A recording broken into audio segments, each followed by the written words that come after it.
তোর শ্বশুর বাড়ি নিয়ে যাচ্ছি। ওরে বাপরে, শ্বশুর বাড়ি? তাহলে তো আমার বউ আসবে। হ্যাঁ হ্যাঁ, তোর বউ আসবে। মটকু শিকলটা তাড়াতাড়ি ওই পাশে নিয়ে যা। কিন্তু আমাকে এখানে দাঁড়া করালে কেন? তোর বউ আসবে, ফুল নিয়ে তোকে বরণ করে নিয়ে চলে যাবে। বোকাচন্দ কিচ্ছু বুঝতেছে না, অথচ ট্রেন খরগোশ কিনে খাই তাদেরকেই পিছে দিয়ে চলে যায়। ওরে বাপরে, তোর আমি টানতে টানতে কই নিয়ে যায়? তুই বলদে কানতে কানতে খরগোশের নামে বিচার চায়। বোকাচন্দ্ররা নিজেরাই দোষ করে, আবার আমার নামে দোষ দিচ্ছে। ফাউল পোলাপান।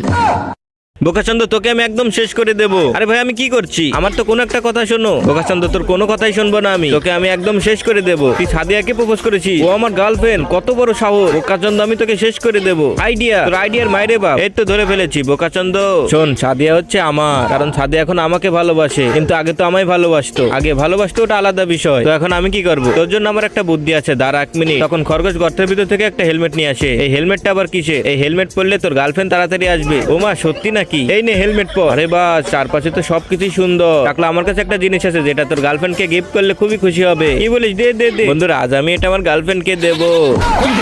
এটা কি হলো? খরগোশ শয়তানি বুদ্ধি করে রোবটের ভিতর বোম ঢুকিয়ে